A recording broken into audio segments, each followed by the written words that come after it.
Hello मेरे प्यारे बच्चों, जय हिंद। स्वागत है आपका ईएलएस अकेडमी में। दोस्तों, आज हम लोग पढ़ने जा रहे हैं फीमेल रिप्रोडक्टिव सिस्टम। ये क्लास 10 का टॉपिक है, लेकिन क्लास 8 में भी अगर आप पढ़ रहे हैं तो पढ़ सकते हैं अपने नॉलेज को इनहेंस करने के लिए। ठीक, तो एक हम लोग साइड व्यू लेते हैं। साइड व्यू सबसे पहले डिस्कस करते हैं।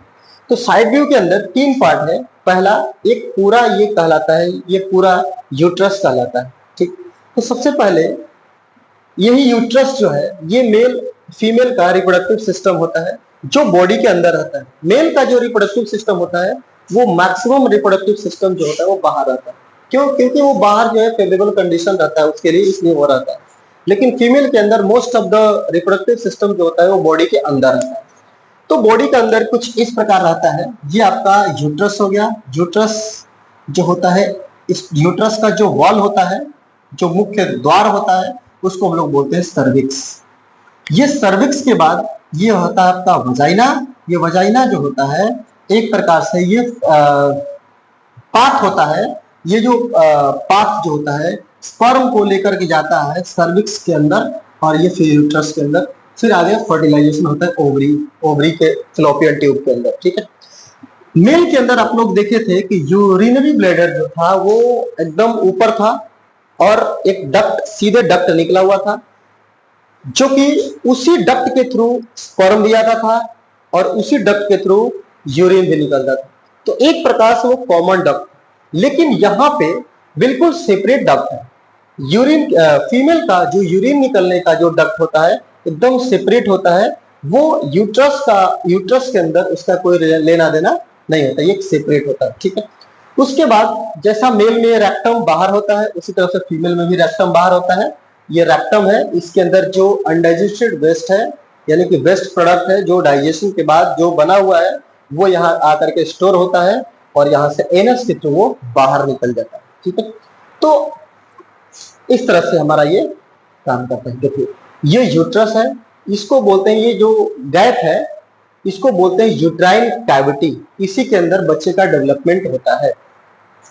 अब हम यहाँ पे आते हैं मेन पार्ट पे। मेन पार्ट में सबसे पहले हम लोग ओवरी को डिस्कस करते हैं। ओवरी जो होता है फीमेल के अंदर मेन रिप्रोडक्टिव पार्ट होता है, जिसके अंदर न बल्कि फीमेल गेमिट बनता है but oestrogen and progesterone hormones भी बनते हैं। जैसे मेल रिप्रोडक्टिव पार्ट यानी कि टेस्टिस से टेस्टोस्टेरोन हार्मोन्स बनते थे, सिमिलरली उसी प्रकार से जो ओवरी होता है, ओवरी के अंदर oestrogen and progesterone hormones release होते हैं, मतलब प्रोड्यूस होते हैं। अब ओवरी से यहाँ पर देखिए एक फिम्बरी होता है। फिम्बरी, इसको हम लोग बोलते हैं फिम्बरी। ये फिम्बरी क्या करता है कि यहाँ से जो भी एग बनता है उसको ये कलेक्ट करता है, रिसीव करता है, मतलब इस तरह से वो करता रहता है। ठीक है, फिम्बरी।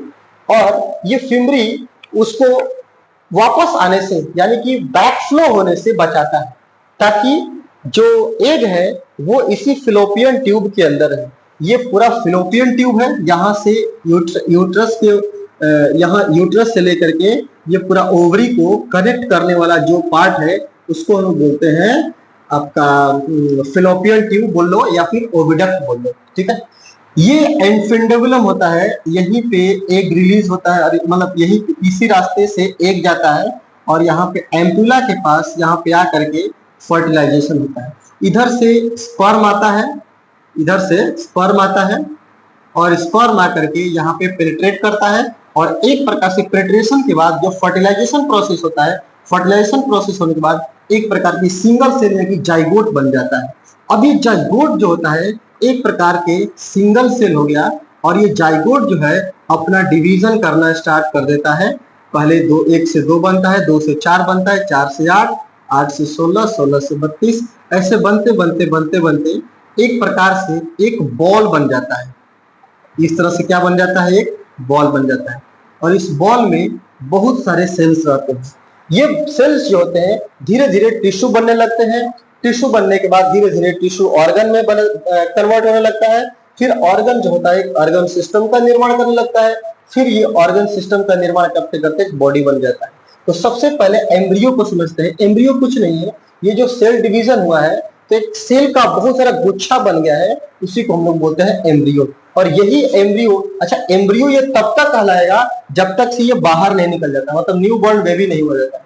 एम्ब्रियो कहा जाता है फिटस। फिटस क्या है? फिटस जो है एक एम्ब्रियो का पार्ट है, ठीक है, एक एम्ब्रियोनिक स्टेज है वो भी फिटस, ठीक है। अब ये यहाँ पर देखिए ध्यान से, जैसे आपको बताता हूं, ये जो है ना इसको बोलते हैं यूटेराइन कैविटी। यूटेराइन कैविटी, ये जो यूटेराइन कैविटी है ना, इसी कैविटी के अंदर ये एम्ब्रियो का डेवलपमेंट होता है। एम्ब्रियो जो है धीरे धीरे डेवलप हो करके यह जैसे बताए हैं हम, टिश्यू बनने लगता है, टिश्यू से ऑर्गन बनने लगता है, ऑर्गन सिस्टम बनने लगता है, फिर एक बॉडी का निर्माण होने लगता है।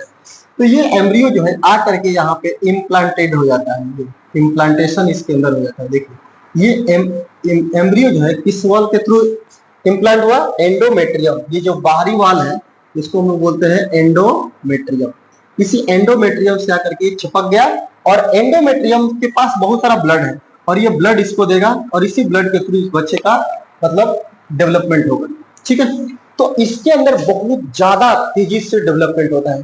देखिए अगर हम जाइगोट की बात करें ना, तो जाइगोट जो होता है ना एक सिंगल सेल होता है और ये इतना छोटा सेल होता है कि माइक्रोस्कोप से देखा जाता है, वो भी हाई मैग्निफिकेशन के माइक्रोस्कोप से देखा जाता है। लेकिन वो समझिए कि 9 मंथ के अंदर वो लाखों गुना उसके अंदर डेवलपमेंट होता है और बन करके 2.5-3 kg का न्यू बॉर्न बेबी यहाँ से बाहर निकलता है, ठीक है। तो ये डेवलपमेंट होते होते होते, अच्छा डेवलपमेंट तो होता है लेकिन इसको न्यूट्रिशन कहाँ से मिलता है? तो देखिए न्यूट्रिशन मिलता है मायोमेट्रियम से। ये मायोमेट्रियम चौड़ा वाला जो आपका मोटा वाला जो लेयर है, बेसिकली जो यूट्रस होता है उसके 3 लेयर होते हैं। तो पहला आउटर लेयर जिसको बोलते हैं, आउटर लेयर को बोलते हैं पेरीमेट्रियम, मिडिल जो लेयर होता है उसको बोलते हैं मायोमेट्रियम और जो लास्ट वाला होता है उसको बोलते हैं एंडोमेट्रियम।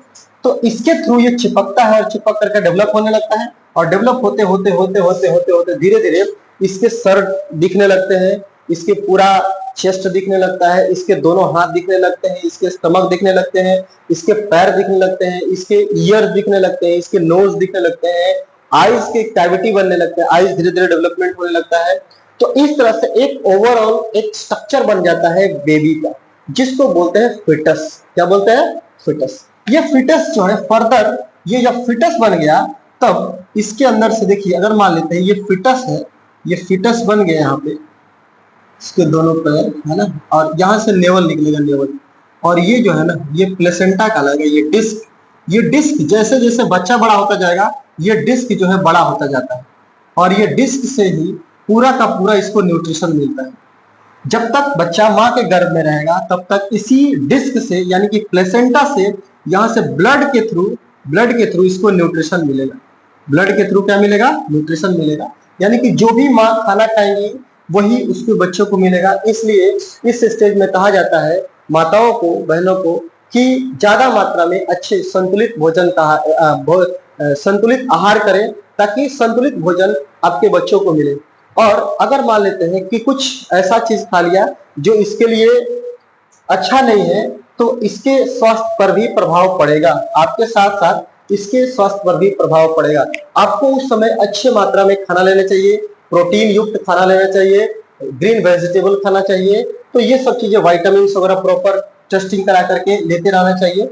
तो इस तरह से जितना अच्छे से आप खाना खाएंगे उतना ही बढ़िया से इसका डेवलपमेंट होगा, उतना ही पार्ट इसके डेवलप अच्छे से होंगे, ठीक है। तो ये तो बात की बात है।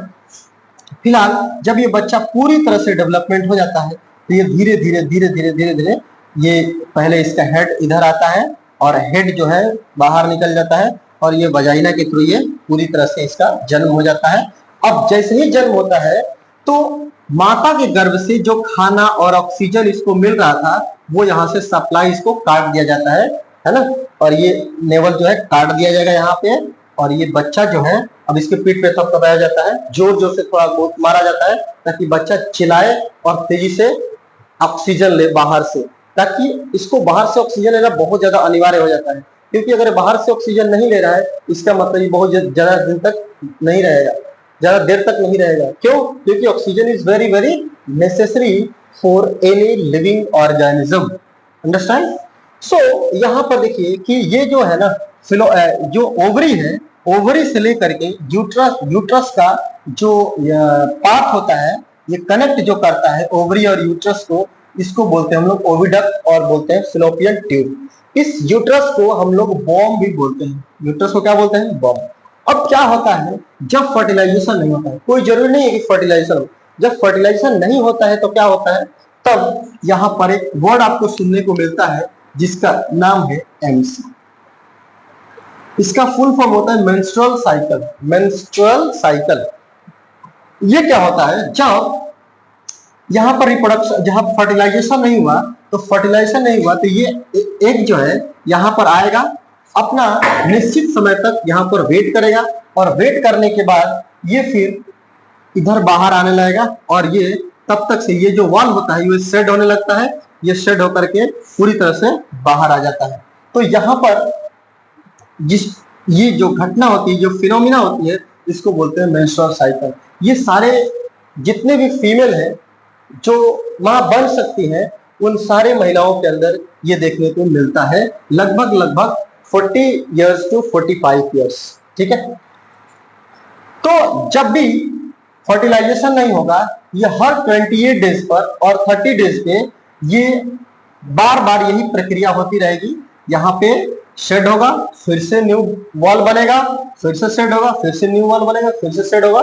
इस प्रोसेस को बोलते हैं मेंस्ट्रुअल साइकिल। ठीक है, अब ये मेंस्ट्रुअल देखिए अल्टरनेट मंथ में ये बनता है। जैसे इस मंथ में यहां से एग यहां पर गया हुआ है, तो अगले मंथ में यहां से एग इस मंथ में जाएगा। ये अल्टरनेट काम करता है। जैसे इस मंथ में यहां से एग निकला, तो अगले मंथ में यहां से एग निकलेगा, फिर नेक्स्ट मंथ में यहां से निकलेगा। मतलब इसका टाइम आता है, 56 डेज टू 60 डेज में एक बार, है ना। और इसका भी सेम आता है 56 टू 60 डेज। ठीक है, जिन माताओं को इसका जो ओविडक्ट है या फिलोपियन ट्यूब है, अगर मान लेते कभी कभी ब्लॉक रहता है या फिर कमजोर रहता है, जिसको वजह से फर्टिलाइजेशन ही नहीं हो पाता है, तो फर्टिलाइजेशन नहीं होगा तो क्या होगा कि वो इनके अंदर मतलब वो मां नहीं बन सकती है उस टाइम तक। तो क्या होता है कि अगर मान लेते हैं अगर एक सिंगल मतलब फिलोपियन ट्यूब ब्लॉक है, तो इससे तो हो जाएगा। अगर मान लेते यहाँ पे तो ब्लॉकेज है, मान लो यहाँ से एग निकला और यहाँ पे गया, इसको आगे जगह नहीं मिला, यानी कि स्पर्म को भी जगह नहीं मिला आगे इधर आने का, मतलब फर्टिलाइजेशन करने के लिए, तो यहाँ से इसका नहीं हो पाएगा। लेकिन यहाँ से तो हो पाएगा, यहाँ से तो मान लेते हैं इतना दिन पर तो एमसी आएगा, उसका एमसी आएगा तो यहाँ से एग बनेगा, फर्टिलाइजेशन होगा। ठीक है, तो फर्टिलाइजेशन यहाँ पे 52 मंथ तक भी कभी कभी देखने को मिलता है कि 2 मंथ बाद भी फर्टिलाइजेशन होता है, और 2 मंथ तक एमसी आता है। ठीक है, ऐसा देखा जाता है। ठीक है, उसके बाद अगर किसी कारणवश दोनों फिलोपियन ट्यूब बंद, तो फर्टिलाइजेशन होगा नहीं। फर्टिलाइजेशन नहीं होगा तो वो मां नहीं बन सकती नेचुरल प्रोसेस। तो जब नेचुरल प्रोसेस से मां नहीं बन सकती, उसके लिए इन विट्रो फर्टिलाइजेशन यूज होता है, जो कि एक टेस्ट ट्यूब बेबी कहलाता है। वो बाहर में फर्टिलाइजेशन कराया जाता है, एक्सटर्नली फर्टिलाइजेशन कराया जाता है। जब वो एक्सटर्नली फर्टिलाइजेशन हो जाता है, यानी कि एक प्रकार से जब मतलब एम्ब्रियोनिक स्टेज में आने लगता है, तो उस समय इम्प्लांटेशन कर दिया जाता है मशीन के थ्रू, और यहाँ से वॉल से चिपका दिया जाता है, जिससे फर्दर डेवलपमेंट होकर के एक न्यू बर्न बेबी बन जाता है। ठीक है, तो ये सारा चीज होता है। तो मुझे उम्मीद है कि आप लोग को ये वीडियो जो है समझ में आया होगा। इससे रिलेटेड जितने सारे क्वेश्चन हैं आप कमेंट बॉक्स में कर सकते हैं, मैं उसका डेफिनेटली आंसर दे दूंगा। ठीक है, मुझे उम्मीद है कि आप लोग मेरे चैनल को सब्सक्राइब करेंगे, लाइक करेंगे। आपको अच्छा लगा हो तो सब्सक्राइब और लाइक कर दीजिएगा। Thank you so much. जय हिंद।